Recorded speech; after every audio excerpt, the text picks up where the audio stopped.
10 tahun tunggu untuk dapat anak. Punyalah bahagia pasangan Amirul Rizwan dan juga Nurul Husna pada 20 Mei tahun lalu. Mereka direzekikan sepasang kembar, Amir Hassan dan Amir Hussein, sepenuh cucu Rasulullah SAW. Baik-baik keluarga ni, decent upbringing, semuanya elok sampailah 10.55 pagi pada 27 September. Waktu tu dalam keadaan mereka, Husna keluar bersarapan dengan ibu bapa mentuanya bersama Amir Hassan dan juga Amir Hussein. It was supposed to be a normal breakfast, tapi kat Tol Bukit Kajang, sebuah lori terpa punyalah laju dan merempuh. Dari video kita nampak jadi punyalah cepat, bukan kereta mereka je yang kena, ada pacuan 4 roda JKR dan Proton X70 sekali. Amirul ketika itu berada di Kedah, terima mesej kecemasan daripada telefon Husna. Bila beliau call, ada orang jawabkan dan bagi tahu apa yang dah jadi. Now, kita reconstruct balik the whole thing. Kejadian berlaku pada 10.55 pagi. At some point sebelum kejadian tu,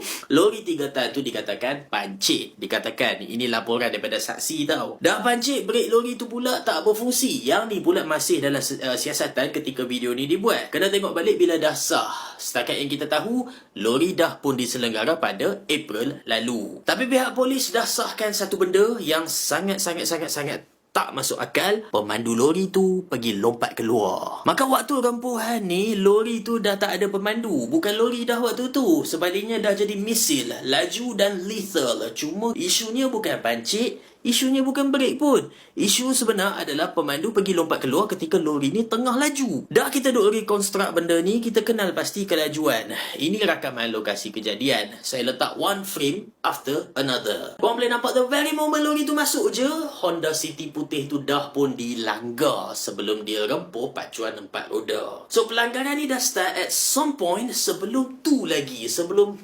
durasi kamera ni. Kita tengok bila lori nak langgar pacuan 4 roda tu. Ini kita ambil sebagai titik pertama, approach phase. Betul-betul dekat dengan garisan jalan tu. Lepas langgar, dia pergi masuk gerbang tol dan langgar X70 pula. Itu pula titik kedua, post collision phase. Antara dua titik ni adalah impact phase yang warna merah berkelip-kelip tu. Dari sini kita biar matematik buat kerja. Dari titik approach sampai titik post collision, lori tu ambil masa tak sampai 1 saat. Video rakaman tu saya kenal pasti 25 frame per second. Dia dah masuk gerbang pada frame ke-22.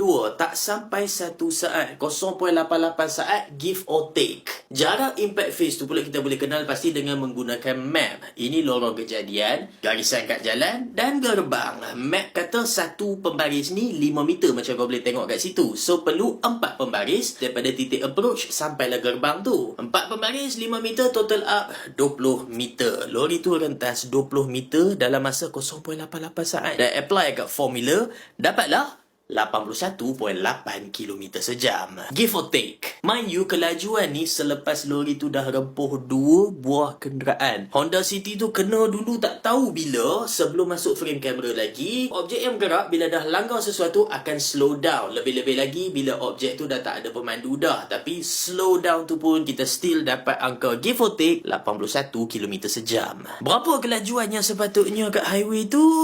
There we have it. Kalau kemalangan tu berlaku 81 km sejam, kena tengok rakaman lain nak kenal pasti berapa kelajuan sebenar lori sebelum-sebelum tu lagi. Dan laju sekalipun, kalau masih ada pemandu, masih besar kemungkinan nak terhempas kat area ni. Macam kau boleh tengok, ini kat dalam rakaman, ini pula kat dalam map. Siasatan polis mendapati pemandu berusia 42 tahun dan dia ada rekod-rekod lampau, 2 rekod jenayah dan 2 rekod DADAH, 4 saman. Tapi bottom line, tragedi pilu kat Tol Bukit Kajang tu boleh dielakkan kalau lori tu masih ada pemandunya, dan paling utama sekali, kalau lori tu tak bawa laju.